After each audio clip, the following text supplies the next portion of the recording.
안녕하십니까. 저는 정신건강의학과 전문의 조성우라고 합니다. 저는 현재 쿠쿠닥스라는 유튜브 채널을 운영하고 있는 그런 정신과 의사입니다. 반갑습니다. 나르시시스트와 자기애성 인격장애는 같은 건가요? 나르시시스트 구별법이 있을까요? 나르시시스트는 요즘 참 많이 쓰는 얘기이고 아마 들어보신 분이 많을 겁니다. 근데 이제 나르시시스트라는 말은 조금 더 일상적으로 쉽게 쓰는 용어이고요. 약간은 현재 뉘앙스로는 조금 자기를 중심에 두고 조금 이기적이거나 자기중심적인 사람이라고 이렇게 지칭하는 그런 사람을 말하는 것 같습니다. 그거에 비하면 자기애성 인격장애라는 것은 DSM-5라고 하는 정신의학 교과서에 등장하는 자기애성 인격으로 인한 어떤 삶에 광범위한 영향을 주는 어떤 병적인 수준을 말하는 그런 상태라고 얘기를 할 수가 있습니다. 이 나르시스트 정도는 우리가 그냥 편하게 우리 상사 나르시스트 같아.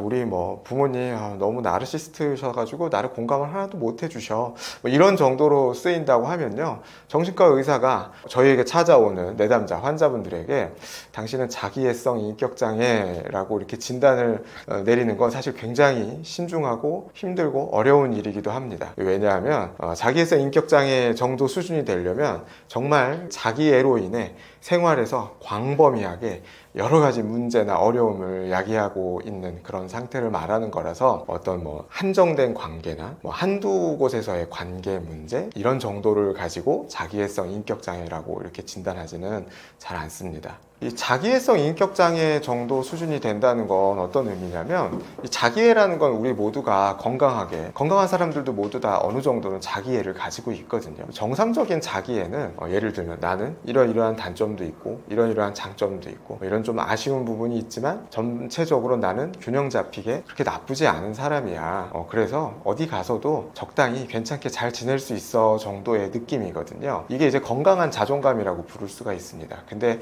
병적인 자기애는 굉장히 높거나 낮거나 이제 이 두 가지 상태로 볼 수가 있고 굉장히 자기애가 낮거나 자존감이 낮은 사람들은 뭐 예를 들면 나는 뭘 해도 잘할 수 없어 혹은 어떻게 해도 안 될 거야 내 미래가 이렇게 밝지 않아 뭐 어떻게 해도 안 될 것 같아 이런 생각들이 가득하다고 볼 수 있고 근데 이제 또 너무 심하게 높은 고양된 자기애 혹은 자존감을 갖게 되면 나는 뭘 해도 잘할 수 있고 뭘 해도 최고이고 혹은 최고의 대우를 받아야만 하고 남들에게 늘 항상 칭찬이나 칭송을 받아야 하고 이렇게 내가 이렇게 잘나고 괜찮은데 왜 사람들은 몰라주지? 이렇게 생각하는 정도를 말하는 거거든요. 그리고 이런 생각이 아무래도 이런 생각들이 너무 꽉 차게 되면 무의식적으로 바깥의 말과 행동으로 드러나게 될 수밖에 없겠죠. 그래서 이런 것들이 바깥으로 흘러나오면 누군가가 내가 한 어떤 작업의 결과물 혹은 내가 했던 어떤 말이나 행동 나의 옷차림, 나의 어떤 태도 이런 것들을 보고 누군가 나를 칭찬하지 않는다면 굉장히 크게 실망하거나 분노하게 되는 거죠. 그래서 그런 것들을 다른 사람에게 요구하는 그런 지경에 이르는 정도. 근데 이게 한 사람 뭐 예를 들면 자기 엄마 아빠한테만 그런다 혹은 내 애인한테만 그런다 내 자녀한테만 그런다 이게 아니라 정말 웬만한 인간관계 대부분에서 다른 사람에게 끊임없는 칭찬이나 칭송 혹은 높은 대접 이런 것들 특별 대우 이런 것들을 요구하는 이런 모습을 병적인 자기의 모습이라고 할 수가 있습니다. 그래서 이런 자기애를 갖고 있다 보니까 다른 사람이 자기를 조금만 지적해도 아주 불같이 화를 내거나 아주 심한 분노를 보이게 되는데 이걸 자기애성 분노라고 얘기를 하거든요. 그래서 다른 사람 입장에선 이게 당신을 공격하는 게 아닌데 그냥 일적인 부분에서 업무적인 부분에서만 얘기를 하는데 마치 자기 자신이 굉장히 큰 공격을 받은 것처럼 심하게 크게 화를 내는 이런 것들을 말하는 거고요. 이런 이제 병적인 자기애들이 뭐 아주 오랫동안 꾸준히 여러 인간관계에서 나타날 때 자기애성 인격장애 이렇게 얘기를 할 수가 있겠습니다. 가까운 사람이 나르시시스트일 때 어떻게 대해야 할까요? 네, 일단 내가 나르시스트 혹은 자기애성 인격장애인가 의심을 하고 있다면 별로 자기애성 인격장애일 가능성은 많이 떨어진다 이렇게 생각하시면 됩니다. 왜냐하면 자기애성 인격장애인 분들은 그게 병적이라고 생각을 거의 잘 하지 않아요. 세상이 나를 중심으로 돌아가고 있기 때문에 내가 이상하다는 생각을 거의 하지 않습니다. 이 나르시스트 혹은 뭐 자기애성 인격장애가 병원에 오는 경우는 그런 문제가 너무너무나 심각해져서 세상에서 거의 고립되는 수준이 되는 정도 수준이 돼서 굉장히 우울하거나 고립돼서 외롭거나 이런 정도가 됐을 때 그때서야 내가 뭐가 문제가 있나? 내가 뭔가 잘못했나 그동안 내가 했던 행동으로 인해서 사람들이 날 이렇게 싫어하게 된 거 아닌가 이렇게 생각하는 때가 아주 가끔 오게 되죠. 그럴 때 이제 병원을 찾게 되는데요. 내가 나르시스트인지에 대해서 조금 살펴볼 수 있는 몇 가지 질문들이 있는데, 일단 첫 번째는 다른 사람이 나의 결과물이나 나 자신에 대해서 칭찬이나 좋은 말을 하지 않았을 때 기분이 굉장히 언짢아지고 화가 많이 난다. 상대에 대해서 화가 많이 난다. 이런 것들이 이제 일단 첫 번째 어떤 사인이 될 수 있겠고요. 보통은 그런 일이 생기거나 지적을 받거나 했을 때 보통의 경우에는 내가 일을 제대로 처리를 못했나? 내가 혹시 실수한 게 있는 거 아닌가? 이렇게 나 자신을 되돌아보는 말이나 생각을 하는 게 보통의 사람입니다. 하지만 자기애서 인격장애를 갖고 있는 사람들의 경우에는 나에 대해서 먼저 생각하기보다 타인 탓을 먼저 하게 된다. 이게 이제 좀 특징이라고 볼 수 있고요. 두 번째로는 언제 어디서나 특별 대우를 받고 싶어하는 그런 마음이 굉장히 크다는 겁니다. 예를 들면 제가 병원에서 근무할 때 있었던 일들인데, 응급실 가면 꼭 그런 분들이 있어요. 너 같은 애송이 의사가 뭘 알아? 빨리 과장 나오라고 그래. 병원장 빨리 오라고 그래. 이런 이제 모습들을 좀 볼 수가 있는데, 막상 그 분들이 그러면 진짜로 병원장님하고 알 정도의 사이인가? 과장님하고 알 정도의 사이인가? 그 정도는 아니거든요. 그렇지 않거든요. 근데 자기가 어딜 가도 굉장히 특별 대우를 받아야 되겠다는 생각이 너무나 팽배해서 어디 가서 사원 저리 가고 대표 나와 이런 식으로 이제 행동하는 거, 이런 것들도 자기애서 인격장애가 갖고 있는 특징이기도 하죠. 그래서 언제나 특별 대우를 받아야 하며 내가 그러지 않았을 땐 기분이 좀 상한다, 뭔가 안 좋은 대우를 받은 것 같다, 이런 것들도 자기애서 인격장애가 갖고 있는 특성이라고 볼 수 있습니다. 세 번째로는 이 자기애서 인격장애는 타인에 대한 공감 능력이 굉장히 떨어지거든요. 굉장히 부족해요. 왜냐하면 세상이 나 중심으로 내 중심으로 돌아가고 있기 때문에 내 감정, 내 상황, 내 성공, 나의 외적인 것들, 이런 것들이 너무 이제 중요한 사람이어서 남들이 이 목표를 이루기 위해서 얼마나 희생을 하고 있거나 이런 것들을 하기 위해서 얼마나 힘든지에 대해서 거의 공감하기가 어려워요. 그래서 다른 사람이 좀 힘들거나 어떤 고충이나 혹은 지금 개인적으로 뭔가 힘든 것들에 대해서 얘기를 할 때도, 아니 그게 뭐가 힘들다고 그러지? 됐고 이거나 빨리 해와. 예를 들면 이런 식으로 내 자신이 다른 사람을 공감하는 게 너무나 힘들고 너무 목적지향적으로 모든 것들을 해나가고 있다. 이렇다면 이런 것들도 내가 갖고 있는 자기애성 특징 혹은 문제, 이렇게 좀 볼 수가 있겠습니다. 하지만 이런 것들을 다 갖고 있다고 해서 무조건 자기애성 인격 장애이거나 혹은 내가 내 친구가 직장에 있는 후배가 뭐가 힘들다고 얘기했을 때 이게 공감이 안 되는 것 같은데, 이렇다고 무조건 내가 자기애서 인격장애거나 나르시스트인 건 아니에요. 이건 굉장히 미묘한 부분이거든요. 정말 그 직장 후배나 혹은 직장 부하 직원이 정말 뭐 그럴 만한 사정이 있는데도 공감이 안 되는 걸 수도 있고, 단지 그게 핑계를 대고 있거나 아니면 다른 것들로 이렇게 곤란한 게 있는데 그걸 숨기고 있거나 이럴 때는 당연히 공감이 안 될 수도 있죠. 저도 정신과 의사이지만 제가 모든 분들을 다 공감할 수 있는 건 아니더라고요. 그렇다고 해서 나르시스트이거나 자기애서 인격장애가 되는 건 아니니까요. 너무 걱정은 하지 마시고, 혹시라도 정말 궁금하다고 생각하시면 전문가를 찾아가서 상담을 받아보거나 심층 진찰을 좀 받아보시는 걸 추천드립니다. 중요하지 않은 일에 승부욕을 발휘하고 남 탓을 하는 것도 특징이라고 볼 수 있나요? 네, 맞습니다. 자기애서 인격장애를 갖고 있는 사람은 외적인 성공이나 보여지는 것에 굉장히 집착을 합니다. 왜냐하면 내가 굉장히 잘난 사람이고 그게 남들에게 증명이 늘 항상 돼 있어야 되거든요. 그러니까 업무를 하거나 무언가를 할 때도 늘 항상 뛰어나야 된다고 생각해요. 그래서 굉장히 경쟁적이고 이기려고 하고, 근데 이제 그런 상태이기 때문에 그게 내 마음대로 안 되거나 뭔가 방해를 받았을 때 굉장히 크게 화를 내거나 분노에 차는 경우가 많아요. 그리고 그게 자신의 문제 때문에 그럼에도 불구하고 그런 것들을 받아들이기가 어려워서 다른 사람 탓을 하거나 상황 탓을 하거나 이런 식으로 좀 그런 부분들을 받아들이기도 좀 어려워하는 그런 성향도 좀 있습니다. 주로 나르시시스트들의 먹잇감이 되는 유형은 어떤 사람들인가요? 모든 사람들이 나르시스트 혹은 자기애서 인격장애인 사람들에게 굉장히 고생하는 건 아닙니다. 쉽게 말해서 괜찮은 자기감, 그러니까 괜찮은 자존감을 갖고 있거나 혹은 타인에게 흔들리지 않는 어떤 자기 중심을 좀 가지고 있는 사람이라고 한다면 나르시스트의 먹잇감이 되지 않는 경우가 많습니다. 하지만 예를 들면 자기 자존감이 굉장히 낮거나 우울이나 불안 같은 것들에 시달리고 있거나 자기의 어떤 가치관이나 기준이 명확치가 않다거나 이런 경우에는 아무래도 나르시스트 혹은 자기애성 인격장애가 있는 사람들에게 흔들리기가 쉽습니다. 또한 자기 자신도 뭔가 성공을 하고 싶다는 욕구에 굉장히 많이 시달리고 있거나 혹은 타인에게 근거 없는 어떤 선망 혹은 저 사람들과 가까워지고 싶다는 어떤 근거 없는 그런 생각들 이런 것들로 인해서 나르시스트는 그런 것들을 아주 귀신같이 알아보고 그 사람을 아주 잘 이용을 하게 됩니다. 그래서 예를 들면 직장에서 굉장히 성공한 상사 혹은 이제 높은 포지션까지 올라간 그런 관리자가 있다고 치죠. 그 사람은 그런 똑같이 성공하고 싶어하는, 굉장히 성공을 위해서 무엇이든지 다 희생하고 싶어하는 그런 사람이 굉장히 잘 알아봅니다. 그래서 그 사람한테 굉장히 일도 많이 시키고 일이 조금만 잘못돼도 이게 완전히 네 탓이고 네가 완전히 일을 다 망쳤다 이런 식으로 굉장히 폭언을 하기도 하고, 근데 이 성공에 불타는 어떤 그런 사람들은 그런 것들을 구별하기가 좀 어렵죠. 그래서 내가 진짜 잘못했다고 생각하거나 혹은 일을 막 엄청나게 줘도 그것들을 이제 과도하게 다 저자세로 무조건 복종을 하거나 모든 것을 다 하려고 하는 그런 모습을 보이게 될 수가 있죠. 그래서 이 나르시스트에게 잘 이용당하는 사람들은 자존감이 낮다, 높은 곳으로 올라가려고 하는 성취 욕구가 굉장히 강하다, 다른 사람의 좋은 면만 근거 없이 다른 사람을 선망하거나 좋은 면만 보려고 한다. 이런 사람들이 나르시스트의 먹잇감이 되기가 굉장히 쉽습니다. 나르시시스트는 소시오패스랑 같다라고 생각하시는 분들이 계시던데 소시오패스와 나르시시스트는 어떤 차이점이 있나요?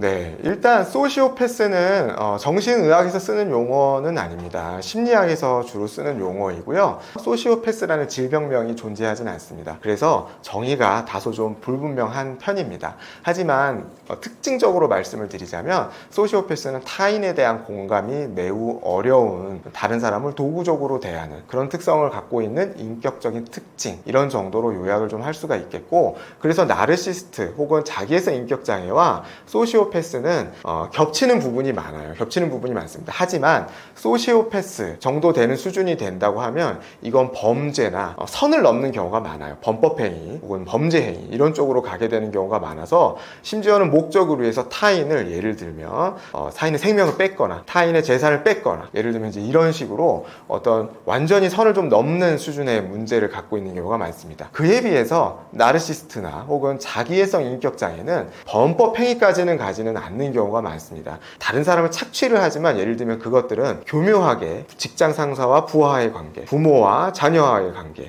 애인 사이의 관계인 것처럼 어떻게 보면 어느 정도는 용인이 되는 부분들도 있고 그런 부분도 있고 아닌 것 같은 부분도 있고 아주 미묘한 그런 선에 걸쳐져 있는 경우가 많거든요. 하지만 이제 소시오패스는 그거보다 훨씬 더 어떤 타인의 권리 혹은 타인의 재산, 타인의 생명 이런 것들까지도 쉽게 어떤 공감이나 연민 없이 그런 것들을 취할 정도의 어떤 문제 상황을 만들어낸다. 이런 것들이 차이가 있다고 할 수 있겠습니다. 나르시시스트도 치료가 필요한 병으로 분류되나요? 네, 맞습니다. 우리가 말하는 일상적인 저 사람은 나르시스트야, 나르시스트인 것 같아, 이 정도를 가지고 우리가 병이라고 얘기하기도 어렵고 치료를 꼭 받아야 된다 이렇게 얘기하기는 어렵습니다. 왜냐하면 내 직장 상사가 우리 앞에서는, 부하 직원들 앞에서는 엄청나게 착취적이거나 혹은 일 영역에서만 엄청나게 막 목적지향적이라서 당장 내일까지 이걸 다 해오세요, 예를 들면 이럴 수도 있죠. 하지만 집에 갔더니 가정에서는 아닐 수도 있습니다. 자기의 자녀, 자기의 부모 혹은 자기의 주변에 있는 연인, 이런 사람들하고는 괜찮을지도 모릅니다. 그런 관계의 특수성이 어느 정도 존재하기 때문에 그 정도에서는 문제가 되진 않을 수도 있죠. 하지만 자기애성 인격장애 수준이 돼서 병으로 진단이 될 정도가 되면 모든 인간관계에서 비슷한 수준으로 그런 것들이 발현되는 경우가 많습니다. 부모 자녀 관계에서도 관계를 파탄낼 정도로 착취적이거나 굉장히 상대의 희생을, 일방적인 희생을 요구한다든지 현실적으로 할 수 없는 무리한 요구들을 굉장히 좀 많이 한다든지 이런 것들로 인해서 관계가 파탄이 난다. 예를 들면 또 연인 관계에서도 상대에 대해서 자기가 모든 것을 자기가 정권을 쥐고 흔들려고 하고 자기 마음대로 모든 것을 하려고 하고, 그다음에 뭐 직장에서도 부하 직원을 도구로서 대하고, 다른 사람이 자기를 칭찬하거나 칭송하지 않으면 굉장히 화를 내고, 이런 식으로 여러 분야에서 다 그런 것들이 나타나면 병이고, 이런 것들로 인해서 결국엔 끝에 가서는 모든 인간관계가 좋지 않게 끝나는 경우가 많습니다. 멀리서 봤을 때는 이런 사람들은 굉장히 매력적이에요. 굉장히 항상 웃고 있고 여유로운 분위기를 넘치고 무얼 해도 자신감이 있고 잘할 것 같고, 근데 가까이 들어가면 굉장히 착취적인 이 관계 때문에 옆에 오래 있는 게 버겁거든요. 그래서 사람들이 하나, 둘, 셋 떠나게 됩니다. 그러다 보니까 결국엔 혼자 남게 되고 굉장히 외롭다고 표현하는 경우가 많습니다. 그래서 그렇게 고립되는 순간에 정신건강의학과나 혹은 심리상담을 받기 위해서 오는 경우가 많거든요. 그런 정도가 된다면 당연히 치료를 해야 되겠죠. 그래서 관계 안에서 내가 했던 행동들, 그게 다른 사람들에게 어떤 영향을 주는지에 대해서 좀 돌아보고, 다른 사람과 건강한 관계를 오랫동안 유지하기 위해서 어떤 식으로 말하고 행동하고, 다른 사람은 이걸 어떻게 받아들일지에 대해서 생각해보는 이런 부분들이 치료에 필요한 부분이라고 할 수 있겠습니다. 주변에 있는 나르시시스트를 어떻게 대하는 게 좋을까요? 오히려 역으로 나르시시스트를 이용하거나 안달나게 하는 방법도 있을까요?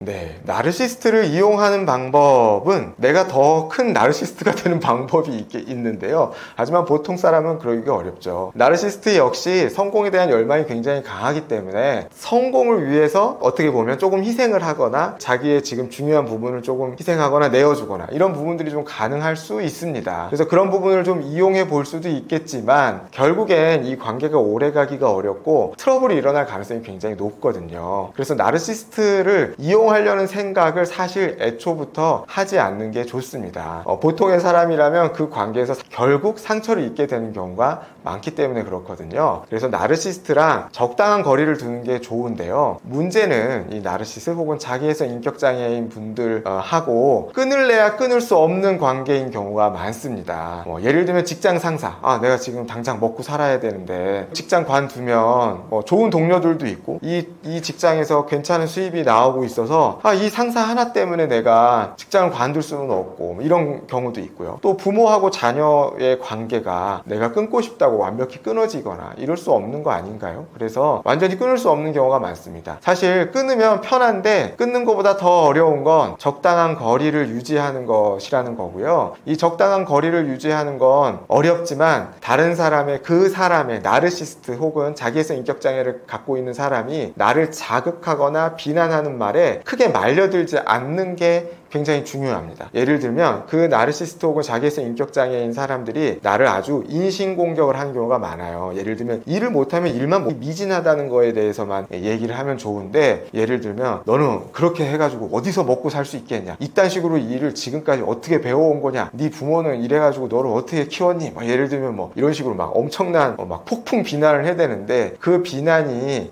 진짜가 아니라는 걸, 그걸 진심으로 믿으면 안 되고, 저 사람이 지금 발작 버튼이 눌렸고 굉장히 초조하고 불안하구나, 일이 안 될까봐, 이런 식으로 생각하고 그거를 흘려 들을 수 있어야 합니다. 그리고 그 말에 직접적으로 반박하거나 대꾸를 하는 건 좋지 않습니다. 왜냐하면 그러다가 이제 쉽게 말하면 말싸움에 말려 들어가서 그 문제를 가지고 기냐 아니냐 이렇게 싸우게 되면 결국엔 이제 말려서 내가 진짜 그런 사람인가, 내가 이렇게 쓰레기고 가치가 없는 사람인가, 이렇게 생각하게 되기가 굉장히 쉽거든요. 그래서 웬만하면 반응을 하지 않고 그냥 무반응으로 일관하는 것이 좋다. 그리고 형식적인, 만약에 그 사람이 자신에 대한 칭찬 혹은 칭송 이런 것들을 하면 막 너무 잘하셨어 이러면 진짜인 줄 안다. 그래서 더 많은 칭찬과 칭송을 요구하기 때문에 조금은 사실 무덤덤하게 네, 괜찮아요, 좀 잘하셨네요, 이런 정도로 미지근하게 하는 게 좋다. 근데 그렇게 되면 자기애성 인격장애가 사실은 공격을 더 합니다. 가만히 두지 않죠. 근데 그거를 계속적으로 좀 버텨내야 얘는 내 방식으로 먹혀두지가 않는구나, 가스라이팅에 먹히지가 않는구나, 이렇게 하면서 그 사람도 거리를 두거나 다른 먹잇감을 찾아 떠나게 되겠죠. 그래서 적당한 거리를 유지하는 것이 좀 필요하다, 이렇게 말씀드릴 수 있겠습니다. 주변에 나르시시스트가 있어서 힘든데 어떻게 해야 할까요? 이런 나르시스트나 자기애성 인격장애인 사람을 주변에 둬서 힘든 분들이 사실 굉장히 많거든요. 근데 이런 사람들에게 휘둘리게 되는 것도 사실은 어떻게 보면 내 안에 있는 내 마음과도 연관이 많이 있습니다.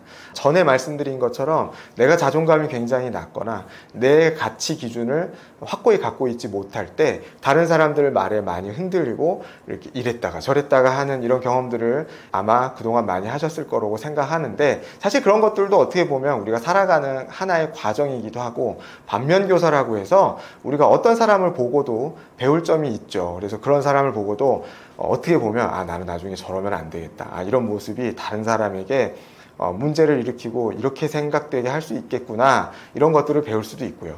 어찌됐든 우리가 이런 경험들을 통해서 나 자신에 대한 내가 어떤 사람이고 내가 갖고 있는 내 안의 욕심이 나를 더 힘들게 한다라는 걸 알아내는 것도 어떻게 보면 하나의 교훈이라고도 할 수 있겠습니다. 그래서 나르시스트 혹은 자괴성 인격장애에게 휘둘리지 않는 그런 삶을 살아가게 되시면 참 좋겠다는 생각이 듭니다. 우울증은 가짜 질병이다라는 말에 대해서 어떻게 생각하시나요? 제가 이제 소아정신과 세부 전공이거든요. 그래서 아이들을 굉장히 많이 보는데, 청소년 우울증 왔을 때 부모님들이 진짜 많이 하는 얘기가 얘가 진짜 우울한 거 맞는지 모르겠다, 그냥 공부하기 싫어서 핑계대는 거 혹은 학교 가기 싫어서 핑계대는 거 아닌가, 이런 말씀들을 많이 하시는데 좀 많이 안타깝죠. 그런 것들을 들을 때. 혹은 이제 또 뭐 이런 저희 유튜브 영상 같은 거를 찍을 때 막 댓글에 우울증은 예를 들면 뭐 일을 안 해서, 열심히 일을 안 해서 생기는 거다, 운동을 안 해서 생기는 거다, 막 이렇게 적는 분들도 있거든요. 그래서 그런 것들을 보면 너무나 안타깝고, 다른 사람들을 너무 이해하고 싶어 하지 않는 것 같다, 이런 저는 인상을 좀 많이 받아요. 사람에게 다 각자의 상황과 힘든 부분이 있는데 단정을 하는 거죠. 나의 너무 이제 생각 안에서만 있어서 이렇게 하면 절대 그럴 리가 없는데, 뭐 예를 들면 그런 식으로 너무 이제 단편적으로 생각하는 것 같아서 아쉬운 마음이 좀 많이 듭니다. 하지만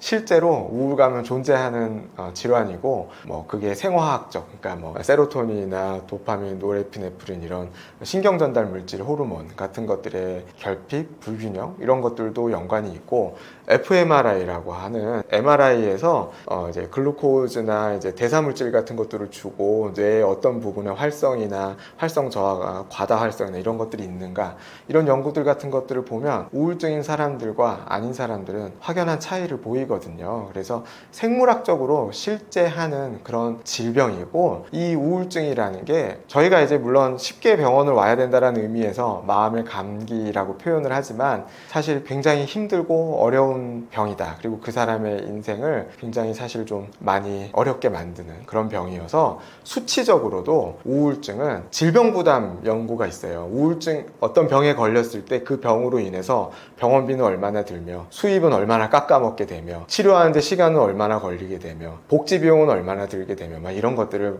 연구하는 이런 그런 연구들이 있는데, 우울증이 단일 원인으로는 전 세계에서 질병 부담이 1위가 되는 질병입니다. 그래서 사실 굉장히 삶에 영향을 많이 주는 굉장히 힘든 병이다, 이렇게 말씀드리고 싶어요. 우울하다라고 말하는 사람들이 많은데 단순 우울감과 우울증을 구별할 수 있는 방법이 있을까요? 사람은 누구나 우울할 수 있습니다. 그리고 우울할 때가 있습니다. 그럴 만한 상황들이 있죠. 내가 오늘 어떤 일이 있었는데 그 일 때문에 이게 내 탓인가? 내가 뭘 잘못했나? 혹은 나는 왜 이렇게 운이 없지? 이런 생각을 하면서 좀 울적해지는 기분이 들고 나 자신을 탓하는 마음이 들 때도 있습니다.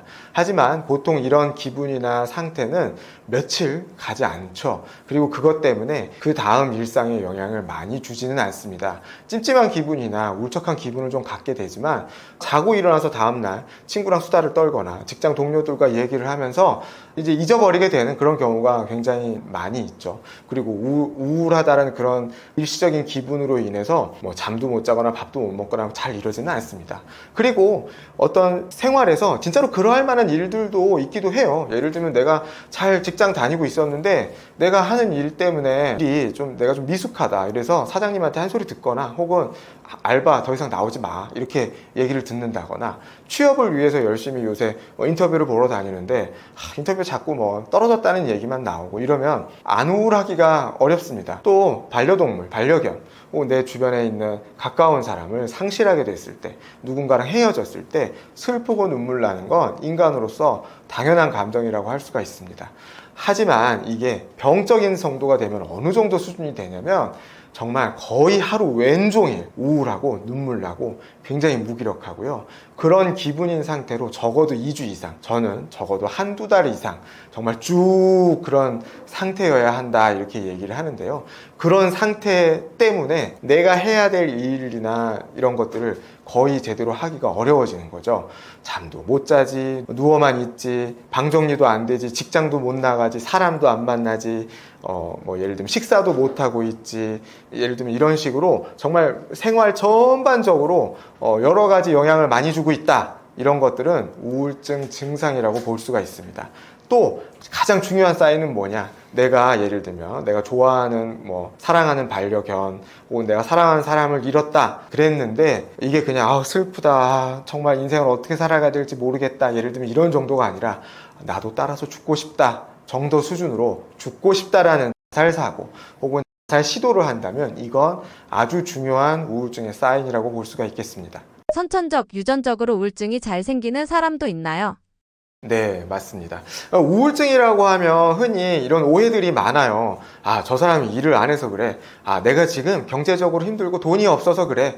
혹은 지금 내가 일자리를 구하지 못해서 그래. 내가 연인이랑 헤어졌기 때문에 그래. 이런 식으로 상황 때문에 내가 우울증이 걸렸다 이렇게 생각을 하시는데 꼭 그런 것만은 아닙니다. 정신과적 증상이나 질환은 여러 가지 발병 요인을 갖고 있는데요. 첫 번째로는 생물학적인 요인입니다. 생물학적으로 신경전달 물질인 세로토닌, 도파민, 노르에피네프린 같은 여러 가지 신경전달 물질이 불균형한 상태 혹은 뇌의 특정 영역의 활력이 떨어지게 되는 것들, 이런 것들이 생물학적인 원인이 될 수가 있고 여기에 관여하는 게 유전적 혹은 선천적 요인입니다. 그래서 예를 들면 모든 사람이 다 그렇다는 건 아닙니다. 하지만 가족 중에 누군가 우울증이 있다면 다른 가족들도 정신과적 질환이나 증상을 갖게 될 확률이 수배 이상 높아지게 되는 것도 사실입니다. 하지만 이게 유전적으로 영향을 받는 것도 있고 환경적으로, 그러니까 가족 내의 어떤 갈등이나 역동 이런 것들에 영향을 줘서 그런 영향을 주는 것도 있고, 이런 여러 가지 경로로 인해서 우울증에 좀 더 잘 걸리게 되는 그런 사람도 있다. 또 세로토닌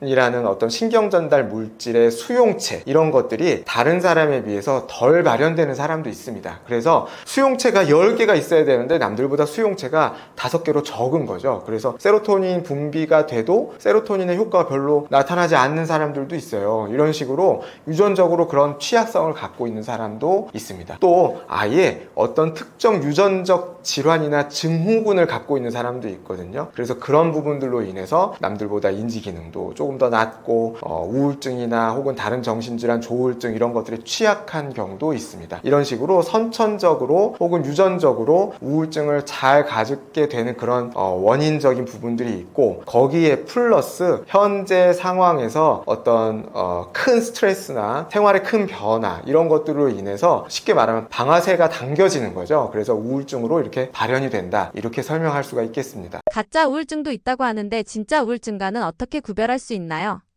가짜 우울증이라는 말이 의학적으로 존재하는 용어는 사실 아닙니다. 하지만 예를 들면 학교를 등교를 하지 못하는 중학생, 고등학생이 왔는데 알고 보니까 심한 우울증에 걸려 있는 거예요. 학업 스트레스도 심하고 또래 간의 관계도 심하고 이렇게 해서 이제 우울증이 심하게 온 거죠. 근데 이제 부모님이 봤을 때 혹은 선생님이 봤을 때 아니 공부하라고 돈도 다 대주고 이렇게 환경이 좋은데 너가 어떻게 우울증에 걸릴 수 있냐, 이렇게 이해하기가 어려워서 이게 진짜 우울증 맞나요? 얘가 학교 가기 싫어서 일부러 이렇게 하는 거 아닌가요? 이렇게 이해하는 경우들도, 이렇게 생각하시는 경우들도 있거든요. 그래서 그런 경우도 있고요. 그 다음에 두 번째로는 2차 이득이라는 용어가 있습니다. 2차 이득이라는 건 뭐냐면 질병을 통해서 부가적으로 무의식적으로 얻게 되는 이득이라는 게 있거든요. 예를 들면 군인으로 예를 들겠습니다. 예를 들면 의무복무를 하고 있는데 어딘가 몸이 아프게 됐어요. 몸이 아프게 돼서 처음엔 아파서 병원을 다니게 되느라 훈련을 열애하고 빠지게 됐는데, 그런 일이 반복되다 보니까 아픈 게 나쁘기만 한 건 아니구나, 좋은 점도 있네, 이렇게 생각하면서 사실 그 질병 행동이 반복되는 경우들도 있습니다. 그런 경우에 2차 이득으로 인해서 어떤 행동이 강화가 된다고 하는데, 이런 부분들은 다른 사람이 봤을 때 가짜 우울증이라고 이렇게 오해하기가 쉬운 그런 부분들이 있죠. 또 또 예를 들면 자기가 우울해야만 관심을 받을 수 있다고 무의식 중에 생각하는 그런 경우도 있습니다. 예를 들면 어떤 한 가정 안에서 부모님 아래 여러 자녀들이 있어요. 제가 이제 뭐 예를 들면 막 5, 6 이런 집들도 있거든요. 그런데 아이들이 돌아가면서 아프거나 우울증에 걸리는 경우가 있어요. 근데 알고 보니까 아이가 이렇게 아프거나 우울증에 걸리면 그 부모님들이 걔한테 신경을 많이 쓰게 되잖아요. 그러면 나머지 아이들은 관심사에서 멀어지게 되잖아요. 그러니까 이 아이가 좀 나아지는 것 같으면 다른 아이가 아프다고 하고,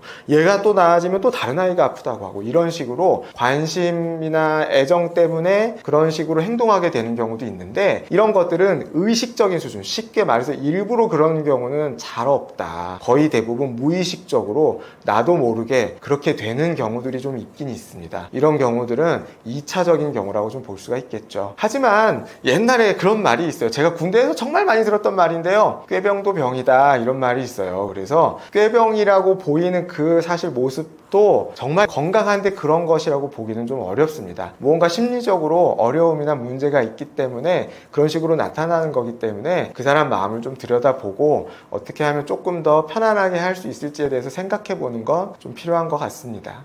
우울증이 신체적인 증상으로도 나타나나요? 신체에 미치는 영향은 어떤 것들이 있을까요?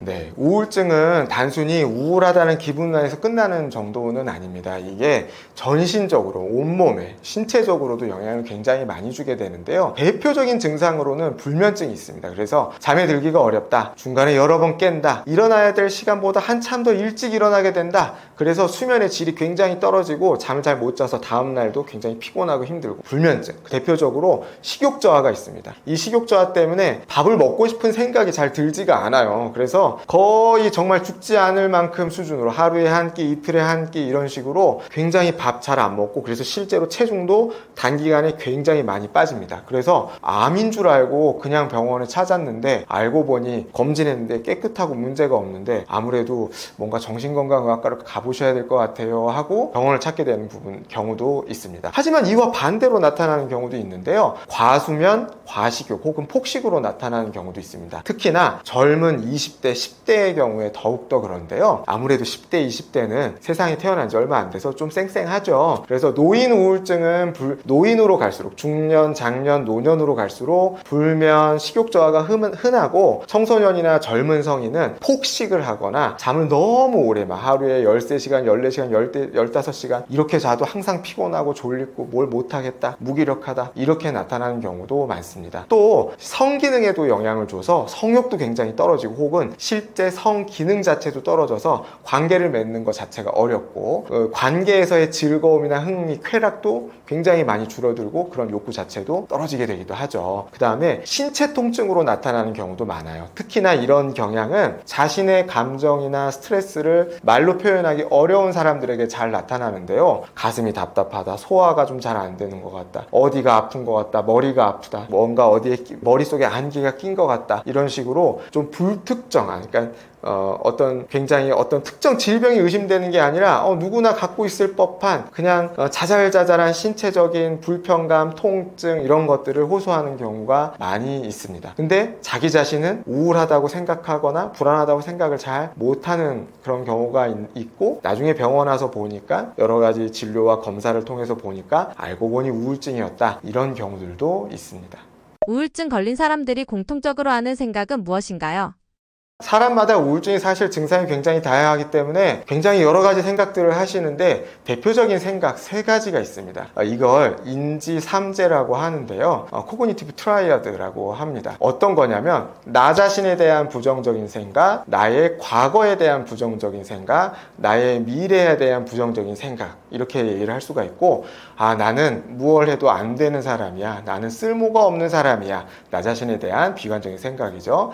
나의 과거에 대해서, 내 과거는 너무나 불행했고, 모든 것이 다 불운했고 너무 힘들었어, 이렇게 생각을 하는 거죠. 그리고 그 미래, 자신의 미래에 대해서도 나는 도무지 내 미래가 보이지가 않아, 나아질 것 같지가 않아, 어떻게 해도 이 상황을 빠져나갈 수가 없을 것 같아, 이 생각이 꽉 차 있는 그런 상황입니다. 그렇기 때문에 당연히 무얼 할 의욕이나 의지도 생기지가 않아요. 왜냐하면 뭘 해도 안 될 것 같거든요. 여기를 어떻게 해도 이 이 늪을 벗어날 수 없을 것 같다는 생각 때문에 아무것도 못하고 눌러앉게 되는 경우가 굉장히 많습니다. 하지만 이제 우울증이 좋아지면 정말 귀신같이 이런 생각들이 줄어들거나 희미해집니다. 그래서 좀 더 균형 잡힌 생각으로 바뀌게 되죠. 아, 나 이런 것들은 좀 약점이긴 한데 이런 점에서는 내가 강점이 있으니까 좀 해볼 만하지 않을까? 내가 과거에는 이렇게 좀 힘들고 어려운 삶을 살았지만 그래도 간간히 좋은 사람들을 만났고 그 사람들 덕분에 이런 사람들을 옛날에 만났으니까 미래에도 뭔가 또 좋은 사람을 만나거나 어떤 그런 멘토를 만날 수 있지 않을까? 이런 생각을 조금씩 하게 되고 그래서 뭔가를 시도하거나 이런 것들이 조금씩 더 가벼워질 수도 있죠. 이런 것들이 치료를 통해서 조금씩 변화되는 게 눈에 보이기도 합니다. 우울증에 걸린 분들에게 해주고 싶으신 말씀 있으신가요? 우울증에 걸리게 되면 거기서 벗어나지 못할 것 같다는 생각 때문에 사실 포기하거나 주저하는 경우가 굉장히 많으시거든요. 근데 사실은 내가 지금 우울증에 걸린 것이지 내가 우울증 그 자체인 것은 아닙니다. 생각해보면 과거에 나는 힘들었던 상황에서도 무언가를 꾸준히 성취하거나 이겨냈던 그런 사실 과거들, 괜찮은 과거들이 나에게 있었고 지금 나에게도 어떻게 보면 극복할 수 있는 내 내적인 어떤 장점들을 갖고 있고 미래는 어찌 될지 모르지만 좋을 가능성도 사실은 있거든요. 근데 지금 현재 우울증에 걸리면 이런 생각이 들지 않고 뭘 해도 안 될 것 같다 이런 생각 때문에 굉장히 괴롭고 그런 생각의 끝에는 이런 삶을 끝내야 되겠다. 더 이상 지속할 이유가 없다. 이런 생각을 하게 되는 경우가 많거든요. 그분들에게 정말 해드리고 싶은 말은 이건 지나가는 겁니다. 일시적인 것이고 좋아집니다. 물론 모든 상황들이 다 내 마음대로 되거나 모든 것들이 다 좋아지는 건 아니지만 우리가 큰 바위가 있다고 했을 때 그 큰 바위를 처음에 움직이는 건 굉장히 큰 힘이 들고 어려운 일이지만 일단 굴러가기 시작하면 굴리는 것은 굉장히 그것보다는 훨씬 쉬워지게 되거든요. 그래서 처음이 어렵고 시작이 어렵지 하게 되면 하게 될 수 있는 힘을 내가 가지고 있다. 근데 그게 어려우니까 가까운 정신건강의학과에 방문하셔서 내가 지금 어떤 상태인지 어느 정도로 심각한지 조금 더 얘기를 좀 들어보시고 나에게 맞는 치료 혹은 내가 지금 해볼 수 있는 것들을 찾아서 해보시다 보면 그 상황에서 분명히 벗어날 수 있다 이렇게 말씀드리고 싶습니다. 경계선 지능인지 알아볼 수 있는 대표적인 특징이 있다면 무엇일까요? 자주 깜빡하거나 말실수가 잦다면 의심해 봐야 할까요? 경계선 지능이라는 건 정의상 IQ, 우리가 웩슬러 지능 검사라고 하는데요. 이제 구조화된 지능 인지를 테스트하는 그런 검사를 통해서 IQ 지수 70에서 80 사이를 경계선 지능이라고 정의합니다. 그러면 지능이라는 게 무엇인가? 지능이 공부 잘하는 거랑 연관이 있나? 공부 잘하는 거랑 조금 연관은 있지만 지능이 높다고 공부를 다 잘하는 건 아니에요. 그리고 지능이 낮다고 공부를 다 못하는 건 또 아닙니다. 공부는 이건 뭐 별책 얘기지만 공부는 반복하면 훈련해서 반복하면 잘하게 되거든요. 그럼 지능은 뭘 의미하느냐? 환경에 적응하는 능력입니다. 어떤 거를 보느냐? 언어적인 정보를 이해하고 표현하고 처리하는 것, 비언어적인 공간이나 어떤 추론 능력 그런 것들을 해석하고 어떤 해결책을 찾는 것. 그때그때 주의나 집중을 기울여서 그때그때 필요한 정보를 잘 빼서 쓸 수 있는가. 빨리빨리 그 제한된 시간 내에 빨리빨리 어느 정도 혹은 일정한 양을 처리할 수 있는가. 이런 것들이 지능 검사에서 체크하는, 측정하는 영역들이거든요. 그러면 이런 것들이 환경에 적응하는 능력인데 그러면 지능이 저조하다라는 건 무엇을 뜻하는가? 환경에 적응하는 능력이 남들보다는 부족하다는 겁니다. 부족하다라는 건 무엇인가? 남들보다 적응하는 데 걸리는 시간이 늦다. 적응하는 게 더 힘들다. 문제를 해결해 나가는 방식이 더 서툴다. 그때그때 더 많이 하기가 힘들다. 이런 것들이 경계선 지능을 갖고 있는 분들이 일상생활에서 겪는 어려움입니다. 그래서 예를 들면 입사를 하거나 우리가 뭐 새로운 환경에 들어가게 됐을 때 다른 사람들은, 다른 동기들은 두세 달이면 일 다 배운 것 같아. 근데 나는 1년이 다 돼갔는데도 왜 이렇게 일이 잘 익지가 않고 여전히 잘 모르겠고 뭘 해야 될지도 잘 모르겠고 예를 들면 이런 것들 경계선 지능을 좀 의심해 볼 수 있는 그런 사인이고요. 혹은 어떤 예기치 못한 상황이나 이런 데 부딪혔을 때 이걸 어떻게 대처를 해야 될지 도무지 잘 생각하기가 좀 어렵고 해결책을 찾기가 많이 어렵다고, 늘 항상 그런 것들에 어려움을 느끼는 거, 혹은 같은 시간 동안 어떤 작업물을 만들어내는데 남들보다 그 양이 너무 적어, 별로 안 돼, 그러면서도 질도 좋지 않아, 이런 것들이 있다면 경계선 지능을 좀 의심해 볼 수 있다. 또 뭐 예를 들면 또 다른 사람이 하는 말을 잘 알아듣기가 어렵거나, 혹은 내가 무언가를 말로 표현을 해야 되는데 어떻게 표현해야 될지 잘 모르겠다, 이런 것들도 경계선 지능의 하나의 증상이기도 합니다. 그래서 굉장히 폭넓게 여러 가지로 영향을 준다, 여러 가지 증상을 갖고 있다, 이렇게 볼 수 있겠습니다. 경계선 지능 노력으로 좋아질 수 있나요? 지능은 선천적인 것들이 많이 차지하고 있지만 후천적인 것도 영향을 많이 줍니다. 완전히 제가 이걸 정답이라고 말할 수는 없지만 지능에 대한 유전율 연구 같은 것들을 보면 한 유전율 60% 정도로 됩니다. 그래서 즉 유전적인 요인이 한 60% 정도, 환경적이라는 건 즉 교육이나 훈련을 말하는 거거든요. 그게 한 40% 정도라고 봅니다. 그래서 제가 실제로 경험한 그런 사례들인데, 어렸을 때 IQ가 120, 125 이래요. 근데 이제 여러 가지 심리적인, 정신적인 어려움으로 인해서 학교를 제대로 다니지 못하고 그랬어요. 그랬을 때 성인 때 다시 쟀더니 80 정도가 나오는 경우도 있고요.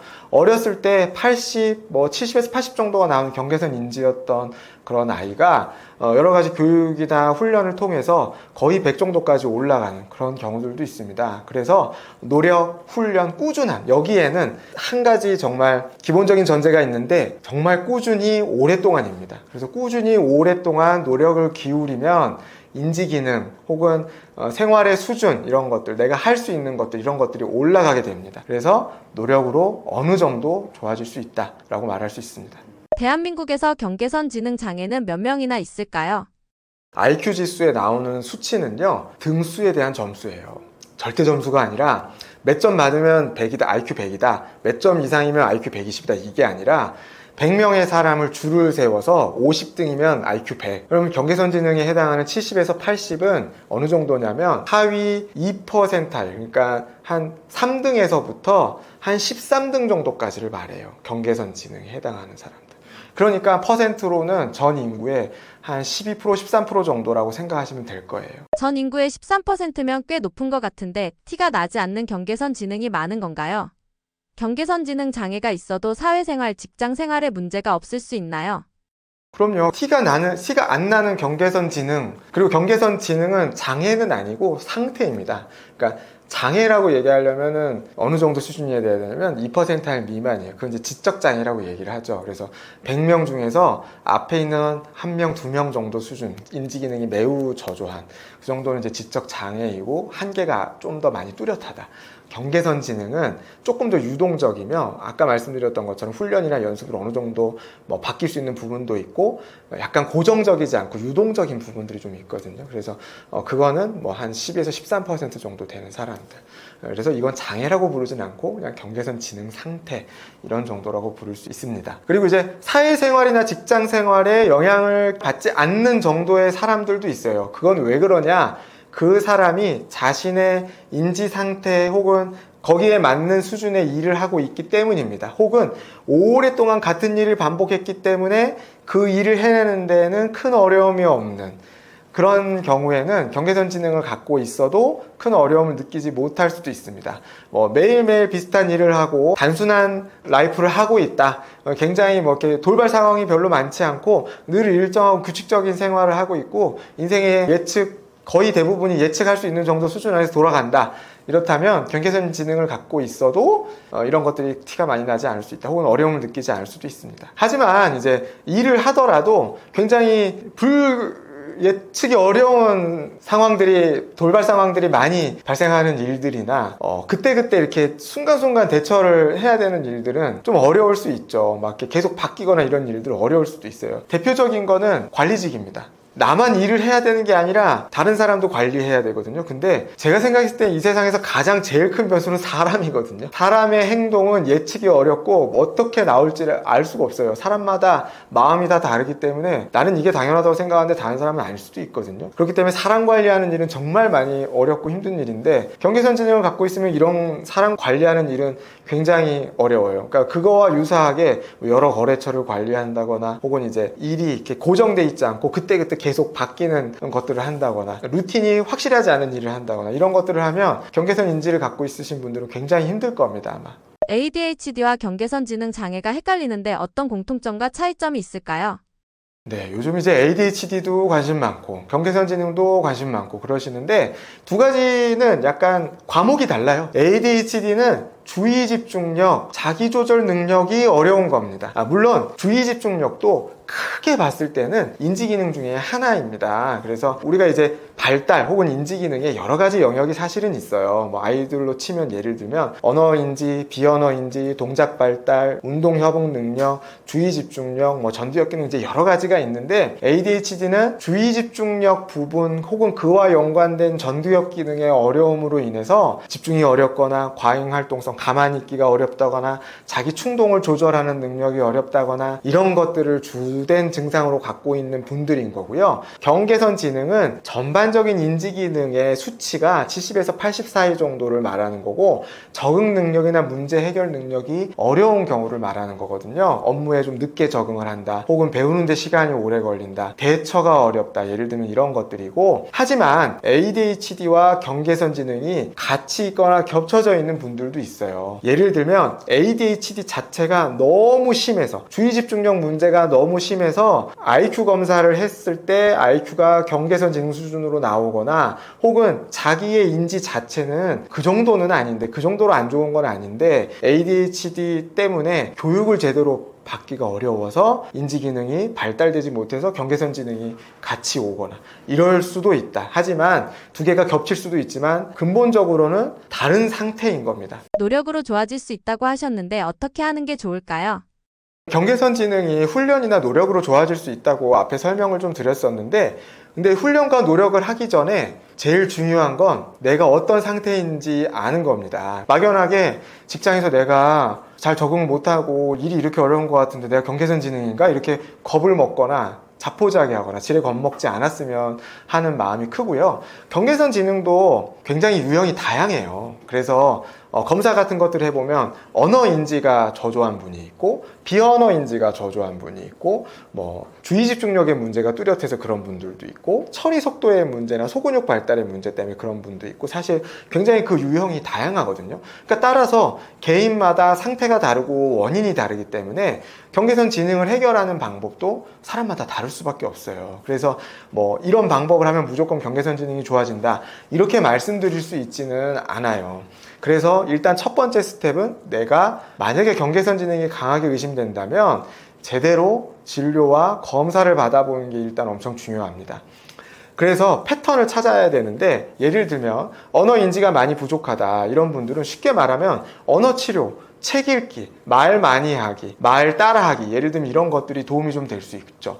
특히나 언어는 후천적인 노력으로 좋아질 수 있는 대표적인 인지 분야 중에 하나입니다. 그래서 말을 잘 못하는 사람도 오랫동안 이런 연습을 하면 말을 예전보다 굉장히 능숙하게 잘하게 될 수 있거든요. 그리고 굉장히 좋은 것은 언어는 그 외에 나머지 삶의 영역에 있어서도 굉장히 많은 영향을 주게 됩니다. 언어 인지가 좋아지게 되면 다른 사람 말을 이해하고 내 생각을 표현하는 것, 또 내 감정을 이해하고 표현하는 것, 자기 주장 이런 것들도 굉장히 좋아지고요. 무언가를 이제 듣거나 읽거나 할 때도 이해하기가 굉장히 좋아지죠. 그래서 언어 인지가 부족한 분들은 그거에 대한 특별한 치료나 어떤 노력을 좀 더 기울여 보시는 거 좀 필요할 거고요. 시공간 인지가 부족한 분들, 예를 들면 시공간 인지도 여러 가지 영역이 있지만 뭐 도형을 맞추거나 퍼즐을 맞추거나 회전시키거나 이런 것들이 어려운 분도 있고, 패턴을 찾아내는 능력 혹은 수학적 개념 이런 것들이 부족한 분들도 있고 하는데, 이런 분들도 특수적인 개입 혹은 특수적인 훈련을 통해서 그런 것들을 훨씬 더 향상시킬 수 있는 부분이 있어요. 물론 수학을 원래 잘 못하던 사람이 수학 영재나 천재가 될 수는 없겠죠. 하지만 일상생활에서 내가 수감각이 많이 부족하고 수에 대한 어떤 양적인 감각이 부족해서 맨날 이제 돈 관리가 잘 안 되고 있거나 뭔가 이렇게 실수를 하게 되는 경우가 많다고 하면, 그런 것들도 인지치료라는 영역에서 다뤘을 때 충분히 좋아질 수 있는 부분들이 많이 있다. 그래서 일상생활이 불편하지 않게 해줄 수 있다. 이런 부분들이 있고, 주의 집중력 문제가 좀 떨어지거나 단기 기억력 문제가 있는 분들도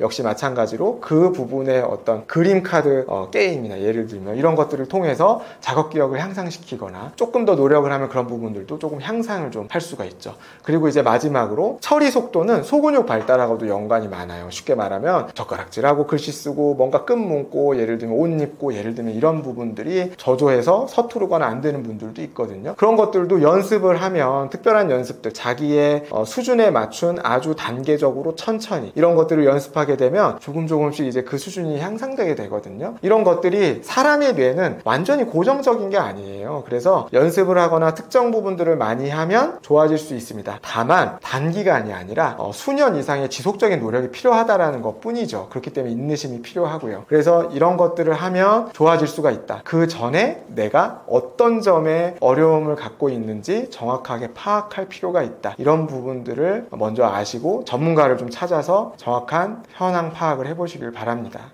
주변 혹은 본인이 갖고 있는 경계선 지능 장애로 고민이신 분들에게 해주고 싶으신 말씀 있으신가요?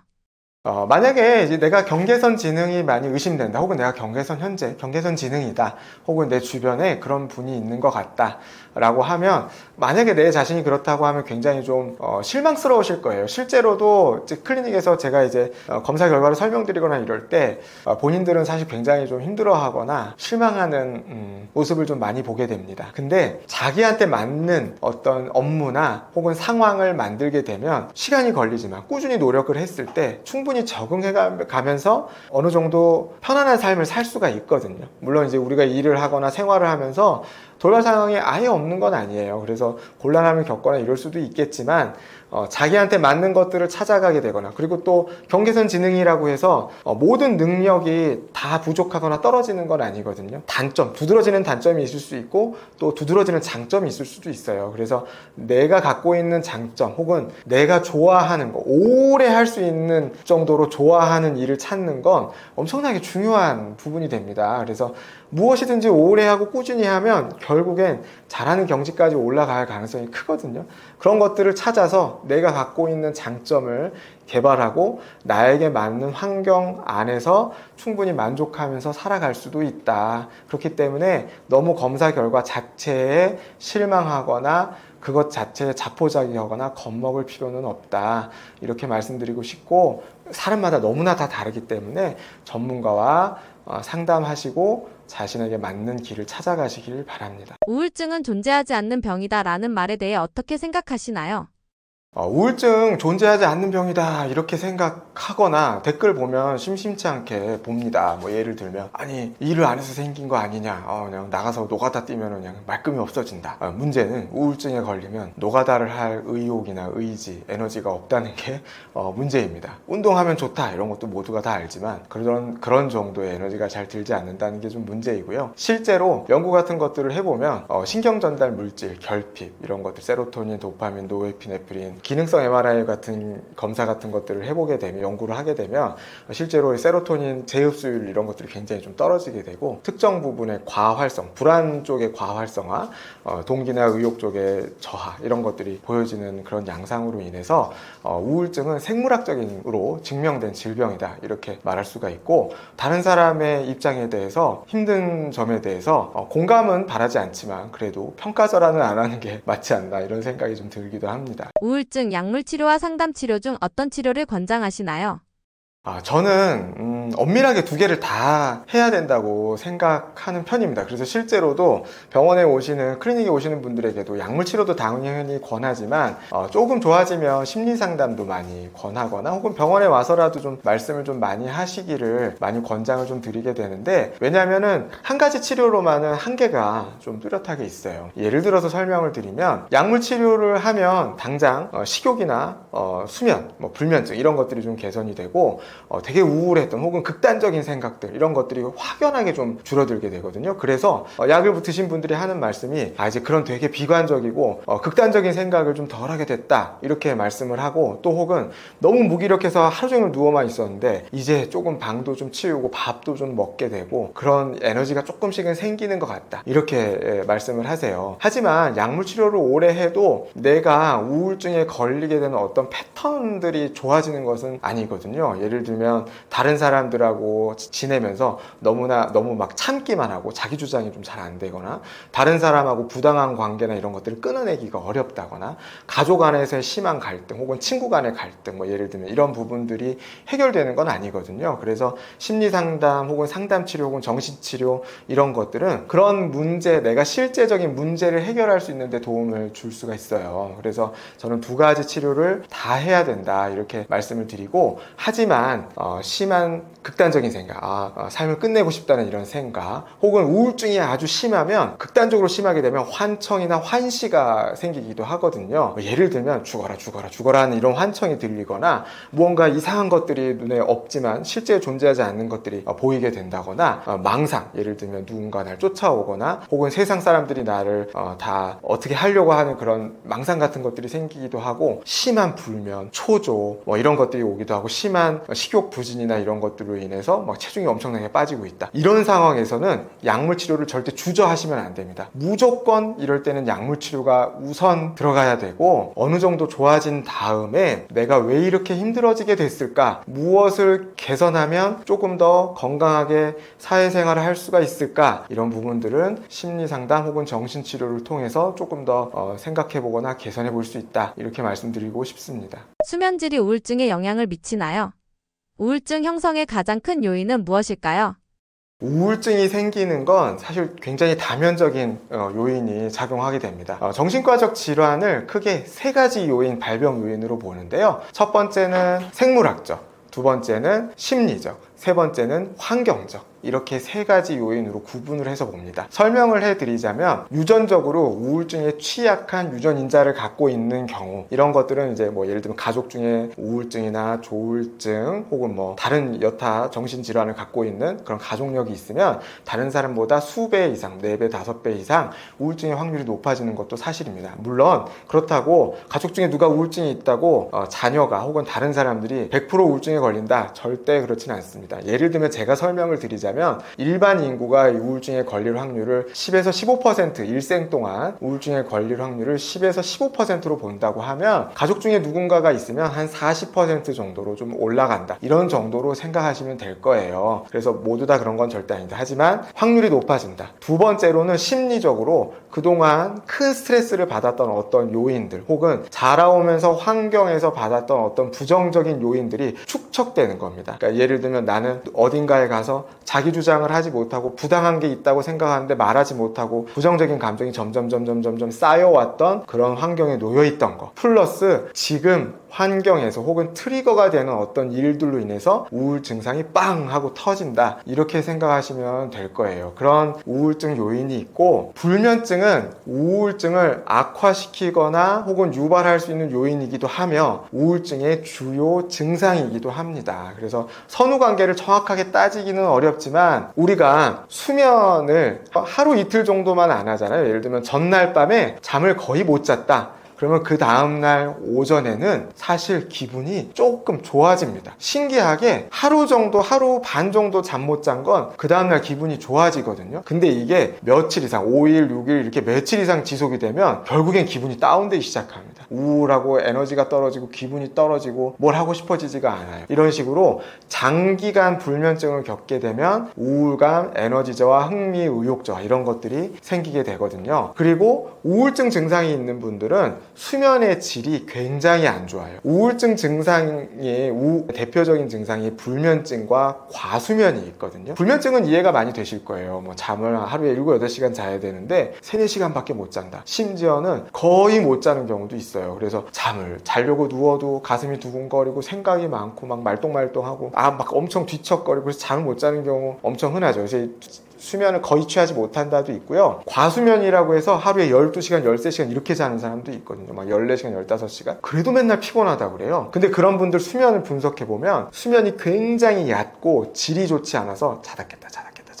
이걸 하루 내내 반복을 합니다. 그리고 수면 사이클이 뒤집어져 있는 경우가 굉장히 많아서 거의 아침쯤 돼서야 잠에 들고 오후 돼서 겨우 일어나고, 그리고 굉장히 무기력하고, 이런 식으로 수면의 질이 굉장히 안 좋아지죠. 그래서 불면증은 혹은 과수면은 우울증의 원인이 될 수도 있지만 결과론적인 증상이기도 하다, 이렇게 설명드릴 수 있겠습니다. 우울증이 좋아지는 과정에서 나타나는 증상은 어떤 것들이 있을까요?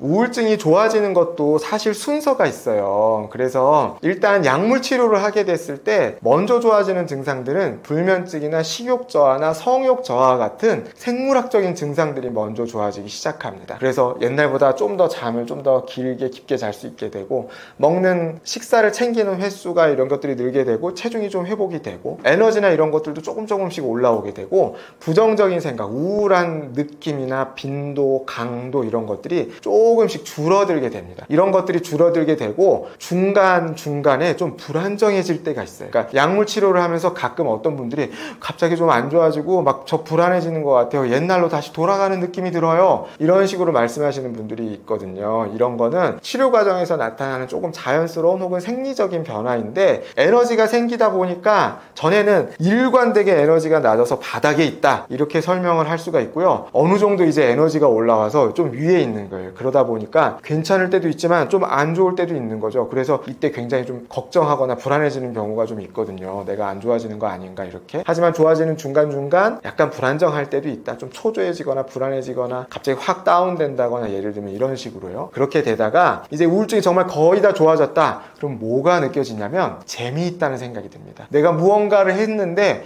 이거 재미있네, 할만하네, 혹은 나 이거 좀 해보고 싶어, 이런 식으로 뭔가 흥미가 다시 돌아오고, 의욕이나 뭔가를 하고 싶다는 생각이나 이런 것들이 돌아오게 됩니다. 그래서 가장 마지막에 좋아지는 건 흥미나 의욕이다. 그래서 우울증인 분들이 치료하는 도중에 원장님 많이 좋아진 것 같긴 한데 아직 뭔가를 하고 싶지는 않아요, 이렇게 얘기를 하시는데, 조금 더 시간이 필요하다고, 나중에 시간이 지나서 더 많이 좋아지면 그런 것들도 생긴다고 말씀드리게 됩니다.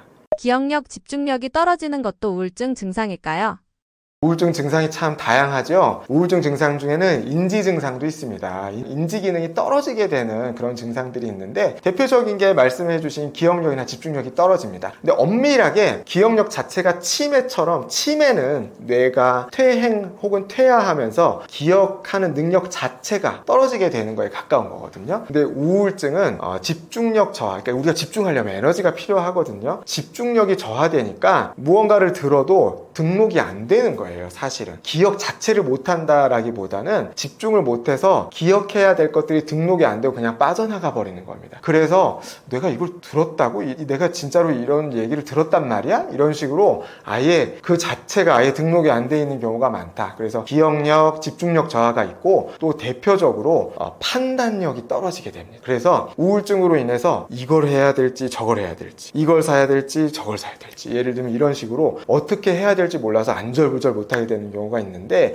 이런 것들은 불안 때문에 그렇다고 설명을 좀 드릴 수가 있는데, 이렇게 하면 이게 안 될 것 같고 저렇게 하면 저게 문제일 것 같고, 이런 생각 때문에 이러지도 저러지도 못하게 돼서 판단력이 굉장히 떨어진 것처럼 느껴지는 이런 인지 능력 저하도 우울증의 증상 중 하나인데, 약물 치료를 하면서 좋아지게 되면 이런 부분들도 대부분 다시 전처럼 돌아오게 됩니다. 하지만 우울증을 너무 오래 장기간 이렇게 앓게 되면 실제로 인지 능력 자체도 떨어진다는 연구들도 있어요. 특히나 노년층에서의 우울증은 수년 이상 지속이 됐을 때 치매하고 연관되는 확률이 높아지기 때문에 치료를 빨리 받고 좋아지게 하는 게 중요하다, 이런 논문들도 많이 있습니다. 의외로 우울증에 걸리게 만드는 행동은 무엇이 있을까요?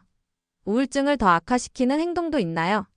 우울증에 걸리게 되면 가족분들도 그렇고 본인들도 그렇고, 제가 우울증이 좋아지려면 어떻게 해야 되나요? 이런 것들을 많이 여쭤보시거든요. 제가 첫 번째로 가장 먼저 얘기 드리는 건, 무언가 좋아지기 위해서 영양제를 먹거나 뭘 할 생각 보다는 안 좋은 걸 멀리하는 게 더 중요하다, 이렇게 말씀드리게 되거든요. 가장 첫 번째는 뭐냐면 안 좋은 물질입니다. 그게 바로 술입니다. 알코올은 정신과에서 담배보다 더 부정적으로 보는 물질 중에 하나인데요. 알코올 의존이 우울이나 불안 같은 정신질환, 혹은 그 외에 ADHD, 양극성장애, 이런 여러 가지 정신질환 자체를 악화시키거나 발병시키는 안 좋은 요인 첫 번째입니다. 알코올 의존을 하게 되면 약을 먹어도 약효가 굉장히 떨어지거나, 술에 대한 내성도 늘고 약에 대한 내성도 늡니다. 또 음주를 하게 되면 전두엽의 통제 기능이 약해지게 되면서 충동적인 행동 혹은 극단적인 행동을 하게 될 가능성이 높아지게 됩니다. 간이나 혹은 신체적인 부분에 있어서도 안 좋은 영향을 미치게 될 가능성이 큽니다. 알코올이라는 것 자체가 뇌의 기능을 다운시키는 물질이거든요. 근데 그렇게 생각을 잘 안 하죠. 왜냐하면 술을 먹었을 때 기분이 좋아진다고 우리는 흔히 생각을 하잖아요. 근데 사실은 반대예요. 그런 일이 있으면 안 되겠지만 사실 해마다 1년에 혹은 2년에 한두 번씩은 대학생이 오리엔테이션 갔다가 술 너무 많이 먹고 사망하는 경우를 우리가 가끔 매체에서 접하게 되잖아요. 알코올은 엄청나게 많이 먹게 되면 뇌 기능을 정지시켜서 호흡 정지까지 오게 되는 그런 물질인데요. 그러면 왜 우리가 술을 먹고 나서 기분이 좋아지는 것 같으냐? 왜냐? 전두엽의 통제 기능을 약화시키기 때문에, 떨어뜨리기 때문에 그때 당시에는 억제가 풀려서 기분이 좋게 느껴지게 되거든요. 근데 그때 기분이 좋아지고 언제 기분이 나빠지냐? 다음날 아침 되면 기분이 나빠집니다. 다운되기 시작합니다. 그래서 알코올에 오랫동안 의존하게 되면 나중에는 술을 먹어도 기분이 좋아지지도 않습니다. 그냥 계속 다운된다. 약에 대한 효과도 떨어진다. 몸에도 안 좋다. 극단적인 행동을 하게 된다. 그래서 술은 절대 금지입니다. 일단 이거를 좀 피해 주시는 거. 두 번째로 우울증인 분들이 하면 좋은 행동은 뭐냐? 첫 번째, 아침에 일어나기입니다. 잠은 내 마음대로 자기 어렵잖아요. 그래도 일어나는 건 자는 것보단 컨트롤하기는 조금 더 쉽습니다. 그래서 웬만하면 오전에 일어나라. 이거를 첫 번째로 말씀을 드리고, 왜냐? 우리의 일주기 리듬이 대체로는 해가 뜨면 활동을 하고 해가 지면 활동을 점점 떨어지게 돼서 잠에 들게 휴식을 취하게 되는 식으로 사실은 몸의 시계가 생체 리듬이 맞춰져 있습니다. 근데 우울증에 걸리게 되면 잠을 못 자거나 굉장히 거꾸로 된 생활을 하게 돼서 그런 것들이 많이 충돌하게 되면서 점점 더 몸의 기능이 떨어지고 심리적 뇌 기능 이런 것들도 떨어지게 되거든요. 그래서 잠을 잘 못 잤더라도 웬만하면 오전에 일어나서 식사를 하는 거, 뇌에 적당한 괜찮은 영양소를 공급해 주는 거, 이것만 먼저 시작하셔도 옛날보다 좀 더 나아지고 있다는 느낌을 받으시게 될 겁니다. 그리고 물론 전문적인 치료를 받으시는 것도 필수적입니다. 우울증에 걸린 분들에게 해주고 싶으신 말씀 있으신가요? 사실 이렇게 우울증에 걸리게 되면 아마 이 영상을 보고 계신 분들 중에도 우울증 걸리신 분들도 있을 거고요. 하지만 사실 우울증을 걸린 사람을 곁에 두고 있는 주변 사람들도 많이 보고 있을 거라고 생각합니다. 우울증에 걸리게 되면 이런 거 다 알고 있습니다. 술 먹으면 안 된다는 거, 아침 일찍 일어나야 되고 운동하고 잘 먹어야 된다는 거 압니다. 근데 잘 안 되죠. 그래서 주변 사람들의 도움이 좀 필요합니다. 그래서 주변에서 힘들어하는 분들이 있다면 질책하거나 혹은 비판, 비난하기보다는 격려하고 지지하고 전문적인 치료를 받을 수 있도록 다독여 주시고, 이런 부분들이 굉장히 좀 필요합니다. 그래서 병원을 가는 것도 사실 굉장히 큰 용기가 필요한데 주변에서 좀 괜찮다고 가는 거 전혀 안 좋은 일이 아니다 이렇게 얘기해서 꼭 전문적인 치료와 함께 주변에서 지지적인 환경을 만들어서 조금씩 나아지도록 그렇게 좀 도움을 좀 주셨으면 하는 그런 생각이 좀 듭니다. 저는 정신건강의학과 전문의 그리고 소아정신과 전문의로서 서울에서 클리닉도 운영하고 있고 저희 유튜브 채널도 운영을 하고 있어요. 쿠크닥스라는 채널이고, 저희가 주로 다루는 건 이런 사람들의 심리 혹은 마음, 그리고 그걸 어떻게 좀 해결하거나 그걸 어떻게 이해하고 또 해결할 수 있을지 이런 것들에 대해서 계속 말씀을 좀 드리고 있고, 이런 정보들을 통해서 많이 지식을 얻고 자기에 대해서 잘 알고 자기의 행복을 찾아가시는 분들이 많아졌으면 하는 바람으로 이런 채널을 운영하고 있거든요. 그래서 더 많은 정보를 얻고 싶고 궁금하신 게 더 있다면 저희 채널을 방문하시면 더 많은 정보를 좀 얻으실 수 있으니까 꼭 방문하셔서 구독, 좋아요, 알림 설정 부탁드리겠습니다. 감사합니다.